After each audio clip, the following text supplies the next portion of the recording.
ਤੇ ਹਰ ਔਰਤ ਹਰ ਮਰਦ ਨੂੰ ਨਾ ਕਹਿਣਾ ਸਿੱਖੇ। ਮਰਦ ਸਿਰਫ ਕਮਾਈ ਕਰ ਸਕਦਾ ਹੈ, ਇਸ ਤੋਂ ਬਾਅਦ ਉਸ ਨੂੰ ਕੁਝ ਨਹੀਂ ਕਰਨਾ। ਜੇਕਰ ਉਹ ਲੋਕ ਬੁਰੇ ਨਿਕਲੇ ਤਾਂ ਉਹੀ ਉਹਨਾਂ ਦੇ ਕਿਰਦਾਰ ਨੇ। ਜੇ ਤੁਸੀਂ ਮੇਰੇ ਮੂੰਹ ਚੋਂ ਨਾ ਕਢਵਾਓ, ਕਿਉਂਕਿ ਉਹ ਸਵਾਲ ਸਮੇਂ ਦੀ ਹਿੱਕ ਤੇ ਤੈਰ ਰਹੇ ਨੇ। ਅੱਜ ਦੀ ਜਿਹੜੀ ਸਾਡੀ ਮਾਂ ਬੋਲੀ ਦੇ ਵਿੱਚ ਸਾਡਾ ਸਾਹਿਤ ਜਿਹੜਾ ਚੱਲਦਾ ਪਿਆ ਵਾ, ਉਹਦੇ ਵਿੱਚ ਅਮੀਰੀ ਨਹੀਂ, ਉਹਦੇ ਵਿੱਚ ਥਾਂ ਥਾਂ ਤੇ ਗੁਰਬਤ ਦੇ ਜਿਹੜੇ ਪੈਚ ਨੇ ਨਾ, ਉਹ ਦਿਖਦੇ ਪਏ ਆ। ਉਹੀ ਚੇਅਰਮੈਨੀਆਂ ਦੇ ਚੱਕਰਾਂ 'ਚ ਉਹੀ ਉਹ ਮਤਲਬ ਜਿਹੜੇ ਨਾਮਾਂ ਦੇ ਚੱਕਰਾਂ ਬੜੀਆਂ ਵੱਡੀਆਂ ਟੀਸੀਆਂ ਤੇ ਬੈਠੇ ਨੇ। ਵੀਡੀਓ ਦੇਖਦੇ ਆ ਨਾ ਤਾਂ ਉਹ ਬਹੁਤ ਬੌਣੇ ਹੁੰਦੇ ਆ। ਜਦੋਂ ਕਿਸੇ ਕੱਲੀ ਔਰਤ ਨੂੰ ਦੇਖਦੇ ਨੇ ਜਾਂ ਜਦੋਂ ਦੇਖਦੇ ਨੇ ਕਿ ਕੋਈ ਮੁਸੀਬਤ ਦੇ ਵਿੱਚ ਆ, ਫਿਰ ਉਹ ਆਪਣੀ ਹਰ ਤਰ੍ਹਾਂ ਦੀ ਜਿਹੜੀ ਨੀਚਤਾ ਵਾ ਉਸ ਦੇ ਉੱਤੋਂ ਪਰਦਾ ਚੁੱਕ ਦਿੰਦੇ। ਜਿਹੜੀ ਲੰਗਰ ਦੀ ਪਰੰਪਰਾ ਉਹ ਹਿੰਦੂ ਧਰਮ ਦੇ ਵਿੱਚ ਉਨੀ ਜ਼ਿਆਦਾ ਤਾਕਤਵਰ ਨਹੀਂ ਆ ਜਿੰਨੀ ਕਿ ਸਿੱਖ ਧਰਮ ਦੇ ਵਿੱਚ। ਤਾਂ ਸਿਰਜਣਾ ਦੇ ਲਈ ਸਿਰਫ ਤੇ ਸਿਰਫ ਔਰਤ ਕਿਰਦਾਰ ਨਿਭਾ ਸਕਦੀ ਆ, ਮਰਦ ਸਿਰਫ। ਤੇਰੀ ਮਿਹਰ ਨੇ ਮੈਨੂੰ ਤਸਦੀਕ ਕੀਤਾ,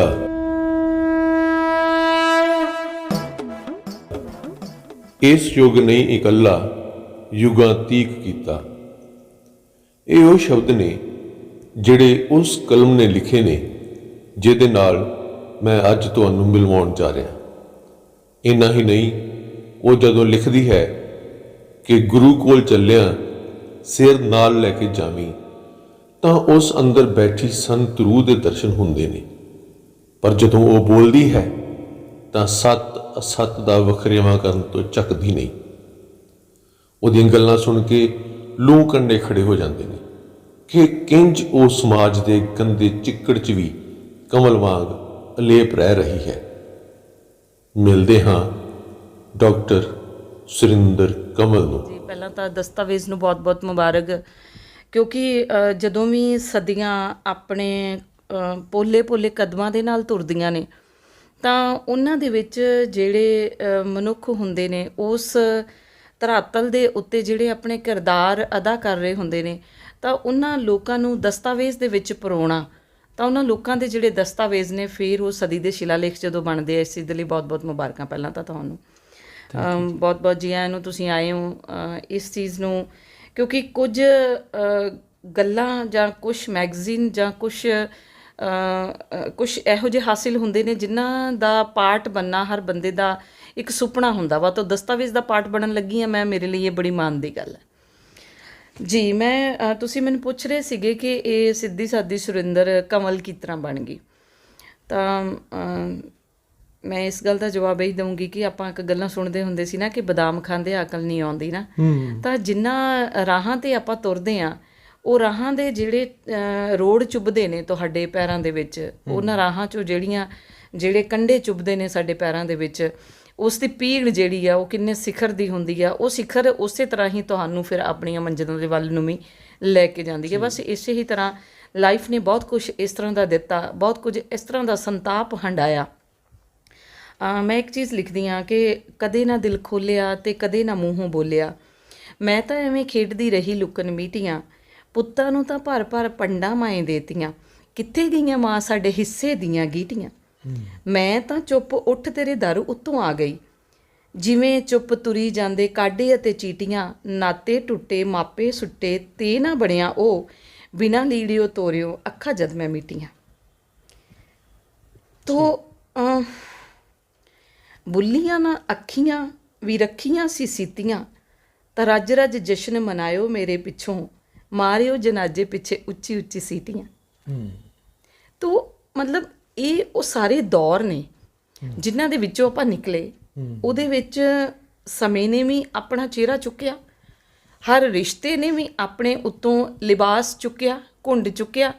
ਤਾਂ ਜੱਗ ਦੇ ਵਿੱਚੋਂ ਜਦੋਂ ਲੰਘੇ ਤਾਂ ਹਰ ਇੱਕ ਸ਼ਖਸ ਨੇ ਵੀ ਇਸ ਤਰ੍ਹਾਂ ਦਾ ਜਿਹੜਾ ਘੁੰਡ ਪਾਇਆ ਹੋਇਆ ਨਾ ਲੋਕਾਂ ਨੇ ਆਪਣੇ ਉੱਤੇ।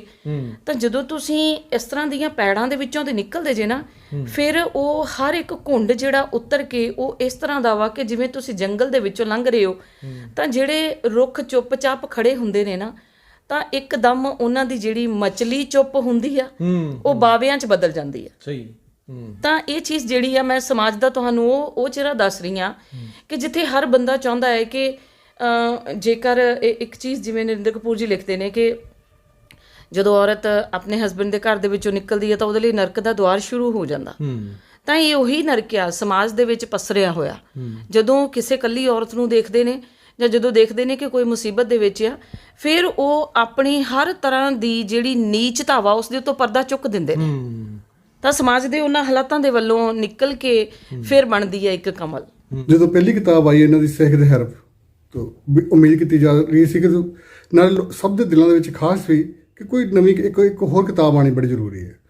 ਬਹੁਤ ਸਾਰੇ ਆਰਟੀਕਲ ਵੀ ਲਿਖ ਚੁੱਕੇ ਨੇ, ਜਰਨਲਿਜ਼ਮ ਨਾਲ ਵੀ ਜੁੜੇ ਨੇ, ਡਿਬੇਟ ਵੀ ਇਹਨਾਂ ਦੀਆਂ ਸੁਣੀ ਦੀਆਂ ਨੇ, ਬੇਬਾਕ ਹੋ ਕੇ ਬੋਲਦੇ ਨੇ। ਉਹ ਤੋਂ ਬਾਅਦ ਜਿਹੜੀ ਹੁਣ ਨਵੀਂ ਬੁੱਕ ਆਈ ਦੇਹਾਂ ਦੀ ਮਜਲਿਸ ਹੈ ਜਿਹੜੀ, ਇਹ ਵਾਕਈ ਮੈਨੂੰ ਲੱਗਦਾ ਕਿ ਜਿਹੜੇ ਸੂਫੀਜ਼ਮ ਨਾਲ ਜੁੜੇ ਨੇ, ਜਿਹੜੇ ਸਾਹਿਤ ਨਾਲ ਜੁੜੇ ਨੇ, ਹਰ ਇੱਕ ਵਾਸਤੇ ਪੜ੍ਹਨੀ ਲਾਜ਼ਮੀ ਬਣ ਜਾਂਦੀ ਹੈ। ਕਿਉਂਕਿ ਜਦੋਂ ਸੂਫੀਜ਼ਮ ਦੀ ਗੱਲ ਹੁੰਦੀ ਹੈ ਤਾਂ ਉਹਦੇ ਬਾਰੇ ਬੜੇ ਵੱਡੇ ਵੱਡੇ ਸ਼ਬਦਾਂ ਦੇ ਵਿੱਚ ਆਮ ਤੌਰ 'ਤੇ ਸਾਡੇ ਸਾਹਮਣੇ ਜਿਹੜੀਆਂ ਰਚਨਾਵਾਂ ਆਉਂਦੀਆਂ ਨੇ, ਬਹੁਤੀ ਵਾਰ ਕਲੀਅਰ ਵੀ ਨਹੀਂ ਹੋ ਪਾਉਂਦਾ।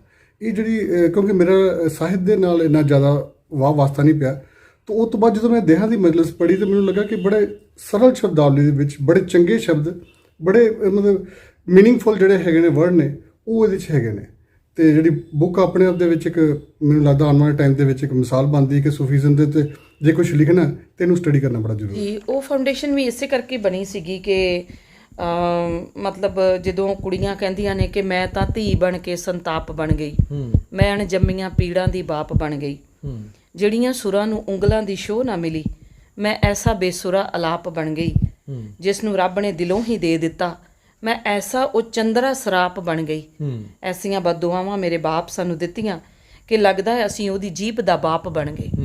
ਤਾਂ ਮੈਨੂੰ ਲੱਗਦਾ ਸੀਗਾ ਕਿ ਇਹ ਨਾ ਕੋਈ ਕੁੜੀ ਵੀ ਸੋਚੇ, ਸਰਾਪ ਨਾ ਸੋਚੇ, ਉਹਨੂੰ ਇੰਝ ਨਾ ਲੱਗੇ ਕਿ ਮੈਂ ਸ਼ਾਇਦ ਮੇਰਾ ਜੰਮਣਾ ਕੋਈ ਲਾਹਨਤ ਹੈ ਜਾਂ ਮੇਰਾ ਜੰਮਣਾ ਕੋਈ ਸਰਾਪ ਹੈ। ਤੋ ਇਹ ਸਾਰੀਆਂ ਚੀਜ਼ਾਂ ਦੇ ਵਿੱਚੋਂ ਦੀ ਲੰਘਦਿਆਂ ਹੀ ਮੈਨੂੰ ਲੱਗਾ ਕਿ ਮੈਨੂੰ ਕੁਛ ਉਹ ਕੰਮ ਕਰਨੇ ਚਾਹੀਦੇ ਨੇ ਜਿਨ੍ਹਾਂ ਨੂੰ ਮੈਂ ਹੰਢਾਇਆ, ਜਿਨ੍ਹਾਂ ਨੂੰ ਮੈਂ ਦੇਖਿਆ, ਜਿਨ੍ਹਾਂ ਨੂੰ ਮੈਂ ਨੇੜਿਓਂ ਮਹਿਸੂਸ ਕੀਤਾ।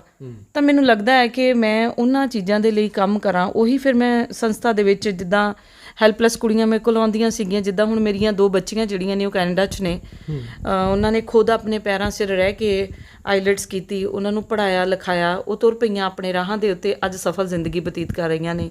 ਬੱਚੀ ਹੈ ਇੱਕ ਇੰਗਲੈਂਡ ਤੋਂ, ਉਹਦੇ ਹਸਬੈਂਡ ਛੱਡ ਗਏ ਸੀ ਇੱਥੇ, ਉਹਨੂੰ ਮੈਰਿਜ ਉੱਥੇ ਕਰਾਈ ਸੀ, ਲੇਕਿਨ ਉਹਨਾਂ ਨੇ ਉਹਦੀ ਬਾਤ ਨਹੀਂ ਪੁੱਛੀ। ਫਿਰ ਉਸ ਲੜਕੀ ਨੂੰ ਪਾਸਪੋਰਟ ਉਹਦਾ ਬਣਵਾ ਕੇ ਫਿਰ ਉਸ ਲੜਕੀ ਨੂੰ ਹੁਣ ਵਾਪਸੀ ਉੱਥੇ ਆਪਣੀ ਧਰਤੀ ਦੇ ਉੱਤੇ, ਕਿਉਂਕਿ ਉਹਦਾ ਕਰਮ ਖੇਤਰ ਉਹੀ ਹੈ ਜਿੱਥੇ ਉਹਦਾ ਹਸਬੈਂਡ ਬੈਠਾ, ਉੱਥੇ ਗਈ ਆ। ਉੱਥੇ ਹੁਣ ਮੈਨੂੰ ਲੱਗਦਾ ਹੈ ਕਿ ਉਹਦਾ ਸੁਖਦ ਸਮਾਚਾਰ ਕੋਈ ਵਾਪਸ ਆਊਗਾ। ਤੋ ਇੱਦਾਂ ਦੇ ਬਹੁਤ ਸਾਰੇ ਲੋਕ ਨੇ, ਕਿਉਂਕਿ ਜਦੋਂ ਮੈਂ ਕਿਸੇ ਨੂੰ ਉਹਦੀ ਮੰਜ਼ਿਲ ਦੇ ਵੱਲ ਤੋਰਦੀ ਹਾਂ ਤਾਂ ਮੇਰਾ ਇੱਕ ਸੰਕਲਪ ਜ਼ਰੂਰ ਹੁੰਦਾ ਕਿ ਮੈਂ ਉਹਨੂੰ ਉਹਦੀ ਮੰਜ਼ਿਲ ਤੱਕ ਲੈ ਜਾਵਾਂ। ਤਾਂ ਅੱਧ ਵਿਚਾਲੇ ਛੱਡਣਾ, ਤਾਂ ਅੱਧ ਵਿਚਾਲੇ ਰਹਿਣਾ, ਜਾਂ ਕਿਸੇ ਦੇ ਵੀ ਅੱਧ ਵਾਟੇ ਦੀਆਂ ਮੈਨੂੰ ਉਹ ਪੀੜਾਂ ਬਹੁਤ ਬੁਰੀਆਂ ਲੱਗਦੀਆਂ ਵਾ। ਅੱਛਾ, ਤੁਸੀਂ ਪਹਿਲਾਂ ਸ਼ਾਇਰਾ ਜੇ ਕਿ ਪਹਿਲਾਂ ਨੇਤਾ ਜੀ? ਮੈਂ ਪਹਿਲਾਂ ਇੱਕ ਔਰਤ ਹਾਂ, ਉਸ ਤੋਂ ਬਾਅਦ ਮੈਂ ਇੱਕ ਮਾਂ ਵਾਂ, ਫਿਰ ਮੈਂ ਪਤਨੀ ਹਾਂ, ਫਿਰ ਮੈਂ ਸ਼ਾਇਰਾ ਵਾਂ, ਫਿਰ ਮੈਂ ਇੱਕ ਨੇਤਾ ਵਾਂ। ਹੁਣ ਇਹਨਾਂ 5 ਪੱਖਾਂ ਨੂੰ ਲੈ ਕੇ ਤੁਸੀਂ ਕਦੀ ਸੋਚਿਆ ਕਿ ਮੈਂ ਕਿਹਦੇ ਨਾਲ ਇਨਸਾਫ ਕਰ ਰਹੀ ਹਾਂ ਤੇ ਕਿਹੜਾ ਥੋੜਾ ਜਿਹਾ ਅਣਗੌਲਿਆ ਰਹਿ ਜਾਂਦਾ, ਪਿੱਛੇ ਰਹਿ ਜਾਂਦਾ?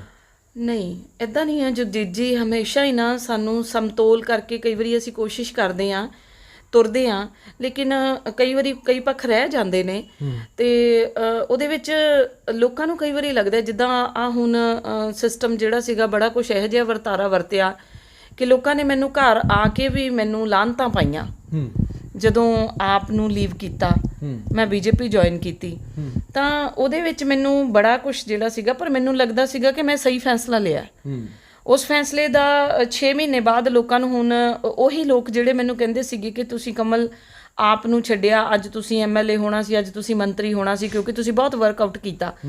ਤਾਂ ਕਿਤੇ ਨਾ ਕਿਤੇ ਮੈਨੂੰ ਲੱਗਦਾ ਸੀਗਾ ਕਿ ਨਹੀਂ, ਕਿਉਂਕਿ ਕੁਛ ਗੱਲਾਂ ਜਿਹੜੀਆਂ ਅੱਜ ਲੋਕਾਂ ਨੂੰ ਅਹਿਸਾਸ ਹੋ ਰਿਹਾ ਵਾ, ਮੈਂ ਪਹਿਲਾਂ ਹੀ ਇਹਨਾਂ ਗੱਲਾਂ ਨੂੰ ਦੇਖ ਰਹੀ ਸੀਗੀ, ਪਹਿਲਾਂ ਹੀ ਇਹ ਗੱਲਾਂ ਜਿਹੜੀਆਂ ਸੀਗੀਆਂ ਮੈਨੂੰ ਸਮਝ 'ਚ ਆ ਰਹੀਆਂ ਸੀਗੀਆਂ।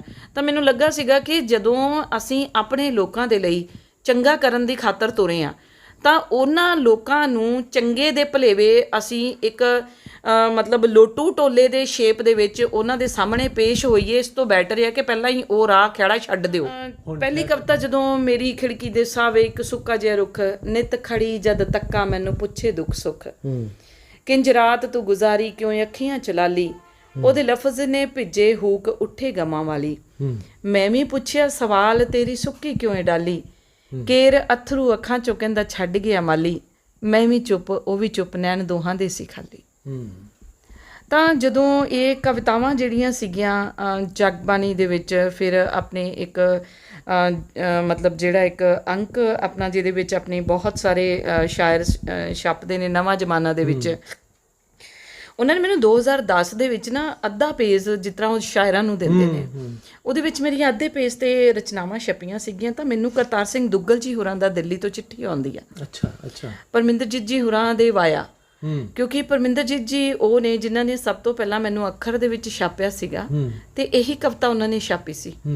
ਜਦੋਂ ਇਸ ਕਵਿਤਾ ਦੇ ਨਾਲ ਨਵਾਂ ਜ਼ਮਾਨਾ ਦੇ ਵਿੱਚ ਅੱਧਾ ਪੇਜ ਦੇ ਵਿੱਚ ਛਪਿਆ, ਤਾਂ ਕਰਤਾਰ ਸਿੰਘ ਦੁੱਗਲ ਜੀ ਹੋਰਾਂ ਦੀ ਆਈ ਚਿੱਠੀ, ਤਾਂ ਉਹਦੇ ਵਿੱਚ ਉਹਨਾਂ ਨੇ ਲਿਖਿਆ ਸੀਗਾ ਕਿ ਮੈਂ ਇੰਨੇ ਦਿਨਾਂ ਤੋਂ ਤੁਹਾਡਾ 28 ਫਰਵਰੀ 2010 ਦਾ ਅੰਕ ਚੁੱਕੀ ਫਿਰਦਾ ਹਾਂ।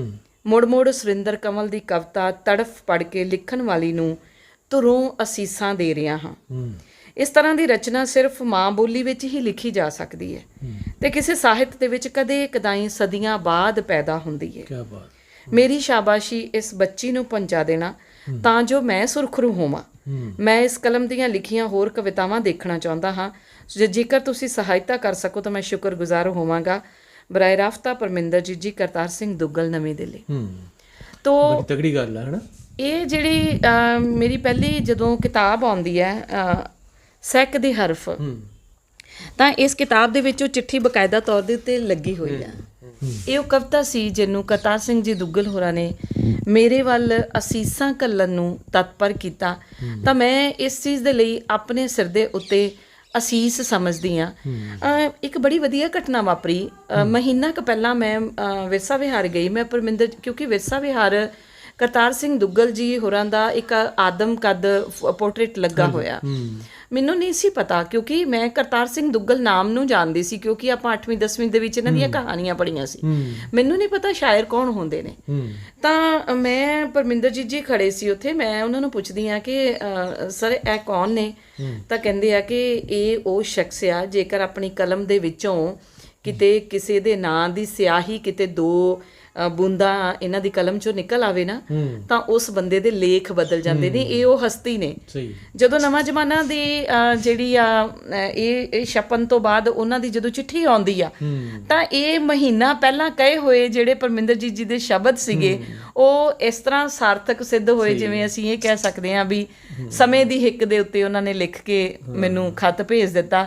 ਤਾਂ ਉਹਨਾਂ ਨੇ ਮੈਨੂੰ ਦੱਸ ਦਿੱਤਾ ਕਿ ਮੈਂ ਸ਼ਾਇਰਾ ਵਾਂ। ਸਹਿਕ ਦੇ ਹਰਫ ਆਈ, ਇਹ ਪਾਕਿਸਤਾਨ ਦੇ ਵਿੱਚ ਮਹਿਕ ਦੇ ਹਰਫ ਦੇ ਨਾਲ ਇਹਦਾ ਉਲਥਾ ਹੋਇਆ। ਅੱਛਾ। ਫਿਰ ਜਦੋਂ ਇਹ ਵਾਲੀ ਕਿਤਾਬ ਮੇਰੇ ਕੋਲ ਜਿਹੜੀ ਦੇਹਾਂ ਦੀ ਮਜਲਿਸ ਆ, ਇਹ ਬਿਲਕੁਲ ਸੂਫੀ ਕੰਟੈਂਟ ਆ। ਉਹੀ ਮੈਂ ਕਹਿ ਰਿਹਾ ਨਾ, ਬਿਲਕੁਲ ਇੰਨਾ ਫਰਕ ਪੈ ਗਿਆ।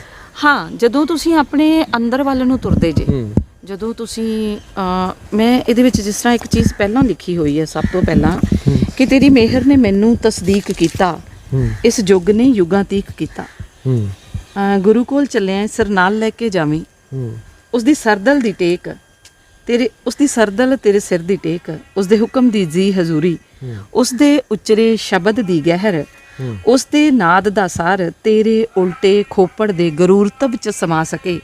ਗੁਰੂ ਕੋਲ ਚੱਲਿਆ ਸਿਰ ਨਾਲ ਲੈ ਕੇ ਜਾਵੇ, ਜੇ ਜੋਗਣ ਕੋਈ ਚਾਨਣ ਜੰਮੇ ਦੀਵੇ ਨਹੀਂ ਜਗਦਾ, ਲੱਖ ਦੀਵਿਆਂ ਦੀ ਦੇ ਉਹਲੇ ਸੂਰਜ ਖੜਾ ਸੀ ਮਗਦਾ, ਲਾ ਖੜਾਵਾਂ ਦੇ ਮੱਠ ਦੀ ਉਸ ਕੀਤੀ ਪਰਿਕਰਮਾ, ਰੂਹ ਤੇ ਸਦ ਸਦ ਨੰਗ ਮਨੰਗੀ ਜਾਮੇ ਪਾਏ ਧਰਮਾ, ਜਦ ਦੇਹੀ ਦੇ ਅੰਦਰ ਤੱਕਿਆ ਸੀ ਨੂਰ ਦਾ ਚਸ਼ਮਾ ਵਗਦਾ, ਮੱਥੇ ਦੀ ਕੁੱਖ ਰੋਸ਼ਨ ਹੋ ਗਈ ਜੰਮਿਆ ਅੰਗਿਆਰਾ ਦਗਦਾ, ਜੇ ਜੋਗਣ ਕੋਈ ਚਾਨਣ ਜੰਮੇ ਤਾਂ ਕਿਵੇਂ ਨਾ ਇਹ ਜਗਦਾ।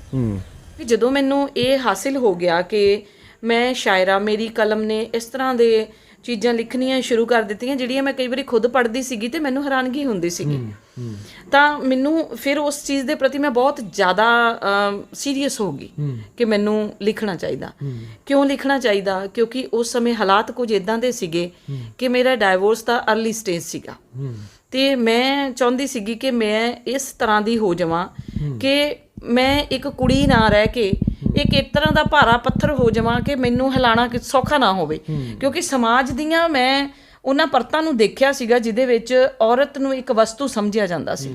ਔਰ ਉਸ ਚੀਜ਼ ਨੇ ਮੈਨੂੰ ਬਹੁਤ ਜ਼ਿਆਦਾ ਤਕਲੀਫ ਦਿੱਤੀ। ਮੈਂ ਉਹਨਾਂ ਮਰਹਲਿਆਂ ਦੇ ਵਿੱਚੋਂ ਬਚਦੀ ਤੁਰੀ ਆਈ ਔਰ ਉਸ ਦੇ ਵਿੱਚ ਹਰ ਇੱਕ ਜਿਹੜਾ ਮੈਂ ਅਟੈਂਪਟ ਕੀਤਾ, ਉਸ ਅਟੈਂਪਟ ਦੇ ਵਿੱਚ ਮੈਂ ਹਮੇਸ਼ਾ ਹੀ ਲੁੱਟੀ ਗਈ ਇਨ ਦਾ ਸੈਂਸ ਕਿ ਜਿਹੜੇ ਭਾਵਨਾ, ਜਿਹੜੀ ਰਫ਼ਤਾਰ ਦੇ ਨਾਲ ਮੈਂ ਤੁਰੀ, ਜਿਹੜੇ ਸਬਜ਼ ਬਾਗ ਮੇਰੇ ਅੰਦਰ ਨੇ ਮੈਨੂੰ ਦਿਖਾਏ, ਜਿੱਤੇ ਮੈਂ ਇਹ ਸੋਚਿਆ ਕਿ ਮੰਨ ਲਓ ਮੈਂ ਅਖਬਾਰ ਸ਼ੁਰੂ ਕੀਤੀ, ਮੰਨ ਲਓ ਮੈਂ ਇੰਡਸਟਰੀ ਲਾਈ, ਮੰਨ ਲਓ ਮੈਂ ਕਈ ਤਰ੍ਹਾਂ ਦੇ ਕੰਮ ਕੀਤੇ, ਉਹਦੇ ਵਿੱਚ ਇਸੇ ਕਰਕੇ ਕਿ ਮੈਂ ਸਫਲ ਹੋਵਾਂ। ਬਿਕੋਜ਼ ਮੈਂ ਆਪਾਂ ਮਿਹਨਤਕਸ਼ ਲੋਕ ਆ, ਚਾਹੇ ਉਹ ਕਲਮ ਦੀ ਮਿਹਨਤ ਹੋਵੇ, ਚਾਹੇ ਉਹ ਦੂਸਰੀ ਮਿਹਨਤ ਹੋਵੇ। ਤਾਂ ਮਿਹਨਤਕਸ਼ ਲੋਕਾਂ ਦਾ ਇੱਕ ਆਪਣਾ ਜਜ਼ਬਾ ਹੁੰਦਾ, ਉਹਨਾਂ ਦੀ ਇੱਕ ਆਪਣਾ ਸਵੈ-ਮਾਣ ਹੁੰਦਾ, ਜਿਹਦੇ 'ਚ ਉਹਨੂੰ ਬਰਕਰਾਰ ਰੱਖ ਕੇ ਅੱਗੇ ਤੁਰਨਾ ਚਾਹੁੰਦੇ ਨੇ। ਤਾਂ ਉਹਨਾਂ ਨੂੰ ਇੰਜ ਨਹੀਂ ਲੱਗਦਾ ਕਿ ਉਹ ਕੋਈ ਸਸਤੀ ਸ਼ੌਹਰਤ ਜਾਂ ਕੁਝ ਸਸਤਾ ਇਹੋ ਜਿਹਾ ਕਰਨ ਜਿਹਦੇ ਨਾਲ ਬਾਅਦ ਦੇ ਵਿੱਚ ਸਮਾਂ ਉਹਨਾਂ ਨੂੰ ਜਵਾਬਦੇਹੀ ਕਰਾਉਣੀ ਪਵੇ। ਤਾਂ ਮੈਂ ਉਹਨਾਂ ਚੀਜ਼ਾਂ ਤੋਂ ਬਚਾਉਂਦੀ ਤੁਰਦੀ ਰਹੀ। ਔਰ ਇਹਦੇ ਵਿੱਚ ਬੜਾ ਕੁਛ ਹਜੇ ਵੀ ਲੋਕਾਂ ਦੇ, ਕਈਆਂ ਦੇ ਚਾਹ ਦੇ ਕੱਪ ਜਿਹੜੇ ਨੇ ਉਹ ਅਜੇ ਪੈਂਡਿੰਗ ਨੇ ਉਹਨਾਂ ਸਮਿਆਂ ਦੇ। ਅੱਛਾ, ਮਤਲਬ ਹਜੇ ਵੀ ਉਹ ਚਾਹ ਦੇ ਕੱਪ ਪੈਂਡਿੰਗ ਨੇ। ਤਾਂ ਮਤਲਬ ਕਿਉਂਕਿ ਉਹਨਾਂ ਚਾਹ ਦੇ ਕੱਪਾਂ ਦੀਆਂ ਚੁਸਕੀਆਂ ਹਜੇ ਤੱਕ ਮੈਂ ਨਹੀਂ ਲਈਆਂ। ਤਾਂ ਮੈਂ ਮਤਲਬ ਜਗਜੀਤ ਜੀ ਉਹ ਗੱਲਾਂ ਨੇ, ਕਹਿੰਦੇ ਨੇ ਕਿ ਅੱਜ ਮੇਰੇ ਘਰ ਦੇ ਬਾਹਰ ਨਾ ਕੋਈ ਤਖਤੀ ਨਾ ਸਰਨਾਮਾ, ਬਹੁਤੇ ਮੁੱਲ ਦੀਆਂ ਕਰ ਦਿੱਤੀਆਂ ਤੇ ਵਿਕ ਗਈਆਂ ਉਹ ਥਾਵਾਂ। ਮੈਨੂੰ ਕਈ ਵਾਰੀ ਲੋਕ ਕਹਿੰਦੇ ਨੇ ਕਿ ਸੁਰਿੰਦਰ ਤੁਸੀਂ ਆਪਣਾ ID ਕਾਰਡ ਨਹੀਂ ਬਣਾਇਆ, ਲਾਈਕ ਵਿਜ਼ਿਟਿੰਗ ਕਾਰਡ। ਤਾਂ ਮੈਂ ਅੱਜ ਤੱਕ ਕਦੀ ਵਿਜ਼ਿਟਿੰਗ ਕਾਰਡ ਨਹੀਂ ਬਣਾਇਆ। ਬੜੇ ਲੋਕ ਜਿੱਥੇ ਜਾਈਏ ਮੰਗਦੇ ਨੇ, ਪਰ ਮੈਨੂੰ ਲੱਗਾ ਕਿ ਨਹੀਂ, ਤੁਹਾਡੇ ਸਫ਼ਰ ਤੁਹਾਡੇ ਵਿਜ਼ਿਟਿੰਗ ਕਾਰਡ ਨੇ। ਸਹੀ। ਤਾਂ ਇਹੀ ਤੁਹਾਡਾ ਨਾਵਾਂ ਨੇ, ਇਹੀ ਤੁਹਾਡਾ ਸਰਨਾਮਾ ਨੇ। ਤਾਂ ਇਹ ਸਾਰੀਆਂ ਚੀਜ਼ਾਂ ਨੇ ਜਿਹਨੂੰ ਮੈਂ ਸੋਚਦੀ ਹਾਂ ਕਿ ਜੇਕਰ ਉਹ ਲੋਕ ਬੁਰੇ ਨਿਕਲੇ ਤਾਂ ਉਹੀ ਉਹਨਾਂ ਦੇ ਕਿਰਦਾਰ ਨੇ। ਮੇਰਾ ਤਾਂ ਕਿਰਦਾਰ ਫਕੀਰੀ ਲੱਖ ਹੋਣ ਉਹ ਬੁਰੀਆਂ, ਮੈਨੂੰ ਇਸ ਚੀਜ਼ ਦਾ ਕੋਈ ਫਰਕ ਨਹੀਂ ਪੈਂਦਾ। ਠੂਹੇ ਡੰਗਿਆ ਤੇ ਕੀ ਹੋਇਆ, ਇਹ ਉਹਦਾ ਕਿਰਦਾਰ ਹੈ ਨਾ। ਤੋ ਲੱਖ ਵਾਰੀ ਕੋਈ ਠੂਹਾਂ ਡੰਗ ਕੇ ਜਾਂਦਾ, ਇਹ ਠੂਹੇ ਆਪਣੇ ਕਿਰਦਾਰ ਦੱਸ ਰਹੇ ਨੇ। ਮੈਂ ਇਸ ਤੋਂ ਵੱਧ ਕੁਛ ਨਹੀਂ ਕਰਦੀ। ਮਤਲਬ ਇੱਕ ਹੱਥ ਦੂਜੇ ਨੂੰ ਧੋਵੇ ਵਾਲਾ ਸਿਸਟਮ ਮੈਂ ਦੇਖਿਆ, ਬਟ ਮੈਂ ਇਸ ਬਾਰੇ ਕਦੀ ਕੋਈ ਗੱਲ ਇਸ ਕਰਕੇ ਨਹੀਂ ਕਰੂੰਗੀ ਕਿਉਂਕਿ ਪਹਿਲਾਂ ਮੈਂ ਵੀ ਕਾਫੀ ਮਹਿਫਲਾਂ 'ਚ ਜਾਂਦੀ ਰਹੀ ਹਾਂ, ਕਾਫੀ ਮਹਿਫਲਾਂ 'ਚ ਸੱਦਿਆ ਜਾਂਦਾ ਰਿਹਾ ਵਾ। ਤੁਹਾਡੀ ਕਲਮ ਦੀ ਤਾਕਤ ਹੋਣ ਦੇ ਬਾਵਜੂਦ ਵੀ, ਕਿਉਂਕਿ ਤੁਸੀਂ ਕਿਸੇ ਦੇ ਮੋਢਿਆਂ ਤੇ ਨਹੀਂ ਚੜੇ, ਇਸ ਕਰਕੇ ਤੁਹਾਡੀ ਕਲਮ ਦੀ ਕੋਈ ਅਕਲ ਨਹੀਂ ਆ, ਕੋਈ ਕਲਮ ਦੀ ਤਾਕਤ ਨਹੀਂ ਆ। ਜਦੋਂ ਮੈਂ ਇਹਨਾਂ ਚੀਜ਼ਾਂ ਨੂੰ ਦੇਖਿਆ ਤਾਂ ਮੈਨੂੰ ਲੱਗਾ ਕਿ ਮਤਲਬ ਇਸ ਦੌੜ 'ਚ ਨਹੀਂ ਵੜਨਾ ਚਾਹੀਦਾ। If you want to create something, do that. ਉਸ ਤੋਂ ਇਲਾਵਾ ਤਾਂ ਕੁਛ ਨਹੀਂ ਕਰਨ ਦੀ ਲੋੜ। ਉਹ ਬੈਠੇ ਆਪਾਂ ਆਰਾਮ ਨਾਲ, ਮੈਂ ਹੁਣ ਬਹੁਤ ਘੱਟ ਜਾਂਦੀ ਆ ਮਤਲਬ, ਔਰ ਮੈਂ ਨਹੀਂ ਚਾਹੁੰਦੀ ਕਿ ਕੋਈ ਸੱਦੇ ਵੀ ਜਾਂ ਕੋਈ ਨਹੀਂ ਵੀ ਸੱਦੇ, ਉਹਦੇ ਨਾਲ ਮੇਰੀ ਕਲਮ ਨੂੰ ਕੋਈ ਫਰਕ ਨਹੀਂ ਪੈਣਾ। ਜਿਹੜੀਆਂ ਸਾਹਿਤਕ ਸੰਸਥਾਵਾਂ, ਜਿਹੜੀਆਂ ਸੋ ਕਾਰਡ ਜਿੱਦਾਂ ਸਾਹਿਤ ਦੀ ਸੇਵਾ ਕਰਦੀਆਂ, ਇਹਨਾਂ ਦੇ ਉੱਤੇ ਵੀ ਸਵਾਲ ਬੜੀ ਵਾਰੀ ਖੜੇ ਹੋ ਜਾਂਦੇ ਆ। ਦੇਖੋ, ਜੇਕਰ ਉਹ ਸਵਾਲ ਖੜੇ ਹੋਣਗੇ ਤੁਸੀਂ ਮੇਰੇ ਮੂੰਹ ਚੋਂ ਨਾ ਕਢਵਾਓ, ਕਿਉਂਕਿ ਉਹ ਸਵਾਲ ਸਮੇਂ ਦੀ ਹਿੱਕ ਤੇ ਤੈਰ ਰਹੇ ਨੇ ਔਰ ਇਹ ਜਵਾਬਦੇਹੀ ਮੰਗ ਰਹੇ ਨਹੀਂ ਉਹਨਾਂ ਕੋਲੋਂ, ਔਰ ਉਹ ਜਵਾਬਦੇਹੀ ਵੀ ਉਹਨਾਂ ਨੂੰ ਕਰਨੀ ਪੈਣੀ ਆ ਕਿਉਂਕਿ ਅੱਜ ਉਹ ਸਮੇਂ ਦੀ ਹਿੱਕ ਦੇ ਉੱਤੇ ਬੈਠੇ ਨੇ ਔਰ ਜਿਹੜੇ ਹਾਲਾਤ ਦੇ ਨਾਲ ਉਹ ਨੱਚਦੇ ਪਏ ਨੇ, ਉਹਨਾਂ ਨੂੰ ਇਹ ਨਹੀਂ ਪਤਾ ਕਿ ਉਹ ਸਟੇਜ ਵੀ ਤੋੜ ਰਹੇ ਨੇ। ਸਹੀ ਹੈ। ਜਿਹੜੇ ਹਾਲਾਤ ਦੇ ਨਾਲ, ਦੇਖੋ ਨਵੀਆਂ ਕਲਮਾਂ ਨੂੰ ਉਤਸ਼ਾਹਿਤ ਕਰਨ ਦੇ ਲਈ ਬੜੀਆਂ ਸੰਸਥਾਵਾਂ ਕੰਮ ਕਰਦੀਆਂ ਪਈਆਂ ਨੇ, ਲੇਕਿਨ ਮੈਂ ਬੜੀ ਸਾਰੀ ਜਗ੍ਹਾ ਇਸ ਤਰ੍ਹਾਂ ਵੀ ਜਗਜੀਤ ਜੀ ਦੇਖਿਆ ਵਾ ਕਿ ਜੋ ਵੀ ਕੁਝ ਕੱਚਾ ਪੱਕਾ, ਮੰਨ ਲਓ ਮੈਂ ਜੋ ਲਿਖਦੀ ਸੀ ਨਾ, ਮੈਨੂੰ ਪਰਮਿੰਦਰਜੀਤ ਹੋਰਾਂ ਨੇ ਮੈਨੂੰ ਦੱਸਿਆ, ਮੇਰੇ ਵਾਧੇ ਘਾਟੇ ਨੂੰ ਛਾਂਟ ਦਿੱਤਾ, ਮੈਨੂੰ ਪਤਾ ਲੱਗਾ ਕਿ ਮੈਂ ਇੱਕ ਕਲਮ ਬਣ ਕੇ ਕਿਸ ਤਰ੍ਹਾਂ ਤੁਰਨਾ ਹੈ। ਇੱਥੇ ਬਾਂਸ ਵੀ ਉੱਗ ਰਹੇ ਨੇ, ਸਹੀ ਹੈ ਨਾ, ਇੱਥੇ ਉਹ ਵੀ ਝੱਖੜ ਉੱਗ ਰਹੇ ਨੇ ਜਿਨ੍ਹਾਂ ਨੂੰ ਕੋਈ ਛਾਂਟ ਕਾਂਟ ਨਹੀਂ ਰਿਹਾ। ਤਾਂ ਜਿਹੜੇ ਪੁਰਾਣੇ ਸਿਸਟਮ ਦੇ ਲੋਕ ਨੇ ਉਹਨਾਂ ਨੂੰ ਉਹ ਆਪਣੇ ਜਿਹੜੇ ਕਿਰਦਾਰ ਜ਼ਰੂਰ ਨਿਭਾਉਣੇ ਚਾਹੀਦੇ ਨੇ ਕਿ ਸਾਹਿਤ ਦਾ ਇੱਕ ਨੰਗਾ ਨਾਚ ਨਾ ਹੋਵੇ, ਚੰਗਾ ਜਿਹੜਾ ਉਹਦਾ ਕਿਰਦਾਰ ਹੈ, ਚੰਗਾ ਮੁਹਾਂਦਰਾ, ਚੰਗਾ ਜਿਹੜਾ ਸਾਰਾ ਕੁਛ ਆ ਉਹ ਬਾਹਰ ਨਿਕਲ ਕੇ ਆਵੇ। ਕਿਉਂਕਿ ਜਦੋਂ ਆਪਾਂ ਸਮਕਾਲੀ ਸਾਹਿਤ ਨੂੰ ਦੇਖਦੇ ਹਾਂ, ਜਦੋਂ ਆਪਾਂ ਬਾਹਰਲੇ ਸਾਹਿਤ ਦੇ ਅਲੱਗ-ਅਲੱਗ ਦੇਸ਼ਾਂ ਦੇ ਸਾਹਿਤ ਨੂੰ ਦੇਖਦੇ ਹਾਂ ਤਾਂ ਬੜੀ ਅਮੀਰੀ ਉਹਨਾਂ ਦੀ ਮਾਂ ਬੋਲੀ ਦੇ ਵਿੱਚ ਆ। ਅੱਜ ਦੀ ਜਿਹੜੀ ਸਾਡੀ ਮਾਂ ਬੋਲੀ ਦੇ ਵਿੱਚ ਸਾਡਾ ਸਾਹਿਤ ਜਿਹੜਾ ਚੱਲਦਾ ਪਿਆ ਵਾ, ਉਹਦੇ ਵਿੱਚ ਅਮੀਰੀ ਨਹੀਂ, ਉਹਦੇ ਵਿੱਚ ਥਾਂ-ਥਾਂ ਤੇ ਗੁਰਬਤ ਦੇ ਜਿਹੜੇ ਪੈਚ ਨੇ ਨਾ ਉਹ ਦਿਖਦੇ ਪਏ ਆ। ਤਾਂ ਇਹਦਾ ਜਿਹੜਾ ਸਿਹਰਾ ਵਾ ਨਾ, ਇਹ ਉਹ ਜਿਹੜੇ ਪਹਿਲੇ ਨਿਭਾ ਰਹੇ ਨੇ ਆਪਣੇ ਕਿਰਦਾਰ, ਉਹਨਾਂ ਦੇ ਸਿਰਾਂ ਤੇ ਜਾਂਦਾ ਵਾ ਕਿਉਂਕਿ ਉਹਨਾਂ ਨੇ ਆਪਣੇ ਕੰਮ ਕਰਨੇ ਬੰਦ ਕਰ ਦਿੱਤੇ ਨੇ। ਸਹੀ ਹੈ। ਉਹੀ ਚੇਅਰਮੈਨੀਆਂ ਦੇ ਚੱਕਰਾਂ 'ਚ, ਉਹੀ ਉਹ ਮਤਲਬ ਜਿਹੜੇ ਨਾਮਾਂ ਦੇ ਚੱਕਰਾਂ 'ਚ, ਦੂਜੇ ਤੀਜੇ ਦੇ ਚੱਕਰਾਂ ਦੇ ਵਿੱਚ, ਉਹ ਮੈਨੂੰ ਲੱਗਦਾ ਕਿ ਕਿਤੇ ਨਾ ਕਿਤੇ ਆਪਣੇ ਫਰਜ਼ ਤੋਂ ਜਿਹੜੀ ਕੁਤਾਹੀ ਹੋ ਰਹੀ ਆ, ਇਹ ਤਾਂ ਸਾਹਮਣੇ ਹੀ ਆ ਸਾਰਿਆਂ ਦੇ। ਰਾਜਨੀਤੀ ਨੇ ਮੈਨੂੰ ਤਾਂ ਕਰਕੇ ਪ੍ਰੇਰਿਤ ਕੀਤਾ ਕਿਉਂਕਿ ਮੈਂ ਦੇਖਿਆ ਕਿ ਜਿਹੜੀਆਂ ਚੀਜ਼ਾਂ ਨੂੰ ਅਸੀਂ ਆਪਣੀ ਕਲਮ ਦੇ ਥੱਲੇ ਨੱਪਦੇ ਹਾਂ, ਅਸੀਂ ਜਿਹੜੇ ਦੁੱਖਾਂ ਨੂੰ ਇਹਨਾਂ ਦੇ ਬਾਰੇ ਬੋਲ ਕੇ ਤਾਂ ਅਸੀਂ ਸੋਚਦੇ ਹਾਂ ਕਿ ਦੁਨੀਆ ਦੇ ਵਿੱਚ ਸ਼ਾਹ ਸਵਾਰ ਬਣਦੇ ਆ, ਉਹ ਦੁੱਖ ਮੈਨੂੰ ਲੱਗਾ ਕਿਤੇ ਨਾ ਕਿਤੇ ਰਾਜਨੀਤੀ 'ਚ ਪਏ ਨੇ। ਰਾਜਨੀਤੀ ਦੀ ਜਿਹੜੀ ਇਹਨਾਂ ਦੁੱਖਾਂ ਦੀ ਜੜ ਉਹ ਰਾਜਨੀਤੀ 'ਚ ਆ। ਮੈਨੂੰ ਅਸਲ ਦੇ ਵਿੱਚ ਨਾ ਪ੍ਰੋਬਲਮ ਜਦੋਂ ਅਸੀਂ ਜਿਹੜੀਆਂ ਚੀਜ਼ਾਂ ਤੋਂ ਸਾਨੂੰ ਸਮਾਜ ਦੱਸਦਾ ਹੈ ਨਾ ਕਿ ਤੁਸੀਂ ਇਹ ਸਾਰਾ ਕੁਝ ਜਿਹੜਾ ਵਾ ਉਹ ਇੱਦਾਂ ਵਾ ਉੱਦਾਂ ਵਾ, ਬਹੁਤ ਸਾਰੇ ਸਵਾਲ ਜ਼ਿੰਦਗੀਆਂ 'ਤੇ ਉੱਠਦੇ ਨੇ। ਮੈਨੂੰ ਲੱਗਾ ਕਿ ਰਾਜਨੀਤੀ ਇਜ਼ ਦਾ ਬੈਟਰ ਪਲੇਸ। ਉਸ ਤੋਂ ਬਾਅਦ ਕਿੱਦਾਂ ਹੁੰਦਾ ਵਾ ਕਿ ਜਦੋਂ ਮੈਂ ਰਾਜਨੀਤੀ ਵੱਲ ਦੇਖਦੀ ਹਾਂ ਨਾ ਤਾਂ ਰਾਜਨੀਤੀ ਦੇ ਵਿੱਚ ਸਮਾਜਿਕ ਵਰਤਾਰੇ ਦੇ ਨਾਲੋਂ ਔਰਤ ਜ਼ਿਆਦਾ ਸੇਫ ਆ। ਇਹ ਚੀਜ਼ ਮੈਂ ਮਹਿਸੂਸ ਕੀਤੀ ਆ ਕਿਉਂਕਿ ਦੇਖੋ ਜਦੋਂ ਰਾਜਨੀਤੀ 'ਚ ਅਸੀਂ ਤੁਰਦੇ ਹਾਂ ਨਾ ਤਾਂ ਬੜਾ ਸਤਿਕਾਰ, ਬੜਾ ਤਾਕਤ, ਬੜਾ ਤੁਹਾਨੂੰ ਜਿੱਦਾਂ ਲੋਕ ਸਮਝਦੇ ਨੇ ਕਿ ਮਤਲਬ ਘੱਟੋ ਘੱਟ ਅਸੀਂ ਇਹਨਾਂ ਦੇ ਨਾਲ ਕੁਝ ਗਲਤ ਨਹੀਂ ਕਰਨਾ, ਘੱਟੋ ਘੱਟ ਇਹਨਾਂ ਦੇ ਨਾਲ ਅਸੀਂ ਕੋਈ ਬਦਤਮੀਜ਼ੀ ਨਹੀਂ ਕਰਨੀ, ਆਪਣੇ ਸ਼ਬਦਾਂ ਨੂੰ ਨਾਪ ਤੋਲ ਕੇ ਬੋਲਦੇ ਨੇ। ਤੋ ਉਸ ਹਿਸਾਬ ਨਾਲ ਮੈਂ ਦੇਖਿਆ ਕਿ ਸਮਾਜਿਕ ਪੱਧਰ ਦੇ ਨਾਲੋਂ ਔਰਤ ਰਾਜਨੀਤੀ ਦੇ ਵਿੱਚ ਬਹੁਤ ਸੇਫ ਰਹੀ। ਜਗਜੀਤ ਜੀ, ਜਦੋਂ 17 ਦੀਆਂ ਇਲੈਕਸ਼ਨਸ ਹੋਈਆਂ ਨੇ ਨਾ, ਲਾਈਕ ਮੇਰੇ ਨਾਲ ਵੀ ਜੋ ਵਾਪਰਿਆ, ਮਤਲਬ ਮੈਂ ਫਰੰਟ ਫੁੱਟ ਤੇ ਸੀਗੀ ਸਟੇਟ ਦੀ ਮੀਡੀਆ ਸੈਕਟਰੀ ਬਲਜਿੰਦਰ ਜੀ ਦੀ ਟੀਮ ਦੇ ਨਾਲ। ਬੜਾ ਕੁਝ ਇਹੋ ਜਿਹਾ ਨਜ਼ਦੀਕ ਤੋਂ ਵੇਖਿਆ ਮੈਂ ਕਿ ਮੈਨੂੰ ਜਦੋਂ ਟਿਕਟ ਦੀ ਗੱਲ ਹੋਈ ਤਾਂ ਚਲੋ ਆਪਾਂ ਵੀ ਉਸ ਸਮੇਂ ਉਸ ਦੌੜ 'ਚ ਸੀਗੇ ਤੇ ਮੈਨੂੰ ਸੀਗਾ, ਪਰ ਚਲੋ ਭਾਵੇਂ ਬੱਚੇ ਛੋਟੇ ਸੀ, ਮੈਨੂੰ ਲੱਗਦਾ ਸੀਗਾ ਕਿ ਮੇਰੀ ਜਿਹੜੀ ਕੰਮ ਦੀ ਪ੍ਰੋਫੀਸ਼ੀਐਂਸੀ ਹੈ ਉਹਦੇ ਦੇ ਨਾਲ ਜੇਕਰ ਲੈ ਕੇ ਕੁਝ ਮੈਨੂੰ ਉਦੋਂ ਇਹ ਕਿਹਾ ਗਿਆ ਕਿ ਹਾਲਾਂਕਿ ਮੈਂ ਇਸ ਚੀਜ਼ ਨੂੰ ਵੀ ਦੱਸਦੀ ਹਾਂ ਕਿ ਬਹੁਤ ਸਾਰੇ ਲੋਕਾਂ ਦੇ ਘਰਾਂ ਤੋਂ ਵੀ ਖਾਣਾ ਜਾਂਦਾ ਰਿਹਾ ਸਾਰਿਆਂ ਦੇ ਲਈ, ਪਰ ਆਪਾਂ ਨੇ ਸਾਰਿਆਂ ਦੇ ਦਿਲ ਏਡੇ ਵੱਡੇ ਖੁੱਲੇ ਨੇ ਕਿ ਆਪਾਂ ਲੋਕ ਇਹਨਾਂ ਚੀਜ਼ਾਂ ਨੂੰ ਕਹਿੰਦੇ ਆ ਕੋਈ ਗੱਲ ਨਹੀਂ ਵੀ ਜਿੱਥੇ ਅਸੀਂ 2 ਜਣੇ ਖਾ ਰਹੇ ਹਾਂ, ਜੇ ਬਾਹਰੋਂ ਕੋਈ ਆਏ ਹੋਏ ਨੇ 6 ਜਣੇ, ਜੇ ਉਹ ਖਾ ਲੈਣਗੇ ਤੇ ਆਪਾਂ ਨੂੰ ਕੀ ਫਰਕ ਪਊਗਾ। ਉਦੋਂ ਨਾ ਮੈਨੂੰ ਇੱਕ ਗੱਲ ਸੁਣਨ ਨੂੰ ਮਿਲੀ ਕਿ ਤੁਸੀਂ ਟਿਕਟ ਲੈਣਾ ਚਾਹੁੰਦੇ ਹੋ ਨਾ ਤਾਂ ਆਪ SC का सर्टिफिकेट बना लो। अच्छा। ਮੈਨੂੰ ਇਸ ਚੀਜ਼ ਦਾ ਬਹੁਤ ਦੁੱਖ ਲੱਗਾ ਕਿ ਦੇਖੋ ਅਸੀਂ ਆਪਣੇ ਸਿਸਟਮ ਦੇ ਨਾਲ ਚੱਲ ਰਹੇ ਹਾਂ, ਅਸੀਂ ਜਿਹੜੀ ਵੀ ਜਾਤ ਬਰਾਦਰੀ ਦੇ ਨਾਲ ਸੰਬੰਧਿਤ ਆ ਉਸ ਤੋਂ ਤੁਹਾਨੂੰ ਕਿਹਾ ਜਾ ਰਿਹਾ ਵਾ ਕਿ ਉਸ ਲੈਵਲ ਤੋਂ ਡਿੱਗ ਜਾਓ ਤੁਸੀਂ ਜਾਂ ਤੁਸੀਂ ਮਤਲਬ ਜਾਲੀ ਕੰਮ ਕਰ ਲਓ।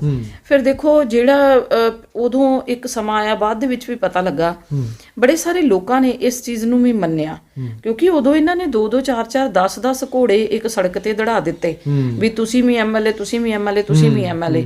ਹੁਣ ਉਹਨਾਂ 10 ਘੋੜਿਆਂ ਦੇ ਕੋਲੋਂ ਇਹ ਕਿਸ ਤਰ੍ਹਾਂ ਦੇ ਕੰਮ ਵੀ ਲੈਂਦੇ ਰਹੇ। ਜਦੋਂ ਮੈਨੂੰ ਪਤਾ ਲੱਗਾ, ਕੁਝ ਲੋਕਾਂ ਨੇ ਜਦੋਂ ਦੱਸਿਆ ਕਿ ਪਿੱਛੇ ਉਦੋਂ ਗੱਲ ਬੜੀ ਉੱਡੀ ਸੀਗੀ ਕਿ ਮਤਲਬ ਲੇਡੀਜ਼ ਵੀ ਪ੍ਰੋਵਾਈਡ ਕਰਵਾਉਂਦੇ ਰਹੇ, ਮੈਂ ਇਸ ਗੱਲ ਨੂੰ ਨਹੀਂ ਸੀ ਮੰਨਦੀ, ਸਹੀ ਤੁਹਾਨੂੰ ਦੱਸਾਂ।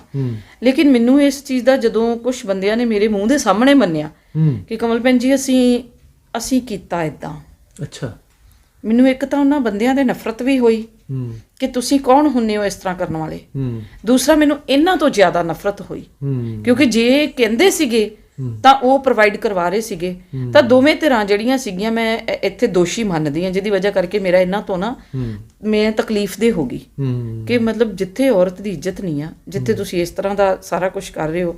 ਅੱਜ ਵੀ ਮੈਂ ਸਵਾਲ ਇਹ ਚੁੱਕਣੀ ਆ ਕਈ ਵਾਰੀ ਕਿ ਮੈਡਮ ਮਾਨੂਕੇ ਬਲਜਿੰਦਰ ਕੌਰ ਪਿਛਲੇ 5 ਸਾਲਾਂ ਦੀਆਂ ਪਿਛਲੇ ਸਮੇਂ ਦੇ ਦੌਰਾਨ ਉਹਨਾਂ ਦਾ ਸਰਕਾਰ ਦਾ ਜਿੰਨਾ ਵੀ ਆ ਤਜਰਬਾ ਉਹਨਾਂ ਨੇ ਕਲੈਕਟ ਕੀਤਾ, ਲੇਕਿਨ ਅੱਜ ਤੁਸੀਂ ਮੈਡਮ ਬਲਜੀਤ ਕੌਰ ਨੂੰ ਬਣਾ ਦਿੰਦੇ ਹੋ, ਗਗਨ ਮਾਨ ਨੂੰ ਬਣਾ ਦਿੰਦੇ ਹੋ। ਗਗਨ ਮਾਨ ਦੀ ਕੀ ਐਕਸਪੀਰੀਅੰਸ ਹੈ?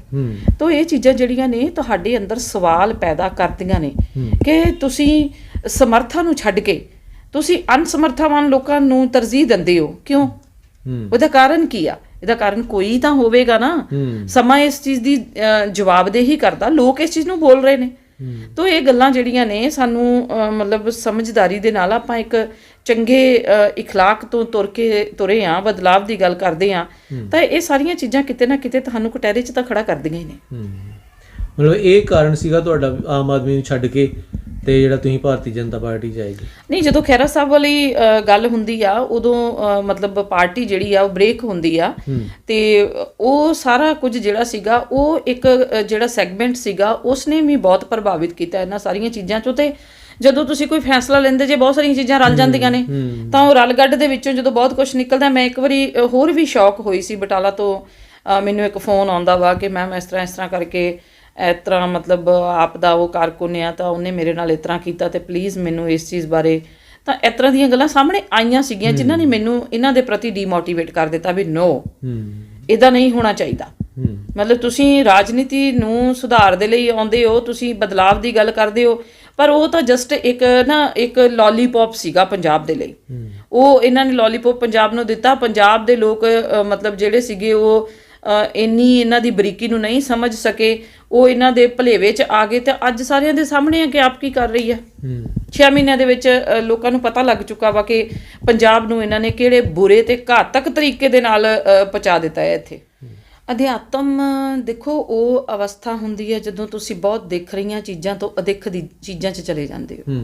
ਔਰ ਇਸ ਦੀ ਲਾਗ ਮੈਨੂੰ ਗੁਰਮੁਖੀ 'ਚੋਂ ਹੀ ਲੱਗੀ, ਕਿਉਂਕਿ ਮੈਂ ਹਿੰਦੂ ਤੋਂ ਹੋਣ ਦੇ ਬਾਵਜੂਦ ਮੈਂ ਸਿੱਖ ਕਮਿਊਨਿਟੀ ਨੂੰ ਜਦੋਂ ਐਂਟਰ ਕੀਤਾ, ਸਿੱਖ ਕਮਿਊਨਿਟੀ ਦੇ ਵਿੱਚ ਬਹੁਤ ਦੇਰ ਦਰਬਾਰ ਸਾਹਿਬ ਜਾਣ ਦਾ ਜਿਹੜਾ ਇਹ ਫਲ ਸੀਗਾ, ਮੈਂ ਰਾਤਾਂ ਉੱਥੇ ਹੀ ਕੱਟਦੀ ਰਹੀ ਜਦੋਂ। ਤੇ ਉਸੇ ਅਧਿਆਤਮ 'ਚੋਂ ਇਹ ਅੰਦਰ ਦੀ ਅੰਦਰ ਹੀ ਧੱਸਦੇ ਜਾਣਾ, ਆਪਣੇ ਅੰਦਰ ਨੂੰ ਫਰੋਲਣਾ। ਮੈਨੂੰ ਇੱਕ ਗੱਲ ਸਮਝ ਆਈ ਸੀ ਕਿ ਜੋ ਗੁਰਬਾਣੀ 'ਚ ਲਿਖੀ ਕਿ ਜੋ ਬ੍ਰਹਮੰਡੇ ਸੋਈ ਪਿੰਡੇ, ਤੋ ਇਸ ਤੇ ਹੀ ਮੈਂ ਮਾਨਕ ਮੋਤੀ ਜੋ ਖੋਜੇ ਸੋ ਪਾਵੇ। ਤਾਂ ਮੈਂ ਇਸ ਗੱਲ ਦੇ ਉੱਤੇ ਬਹੁਤ ਜ਼ਿਆਦਾ ਜਿਹੜਾ ਸੀਗਾ ਉਹ ਕੋਖਦੀ ਰਹੀ ਤੇ ਐਟਲੀਸਟ ਮੈਨੂੰ ਇਸ ਚੀਜ਼ ਦੀ ਸਮਝ ਲੱਗੀ ਕਿ ਜਿਹੜਾ ਗੁਰਬਾਣੀ ਦੇ ਵਿੱਚ ਬੜੀ ਚੀਜ਼ ਲਿਖੀ ਹੈ ਕਿ ਵਵਾ ਅੱਖਰ ਮਨ ਵਸੇ ਹਾਹਾ ਹਿਰਦ ਸਮਟਾਵੇ, ਗੱਗਾ ਗਮਤਾ ਖੋਵੇ, ਰਾਰਾ ਰਾਮ ਜਪੇ ਸੁਖ ਪਾਵੇ।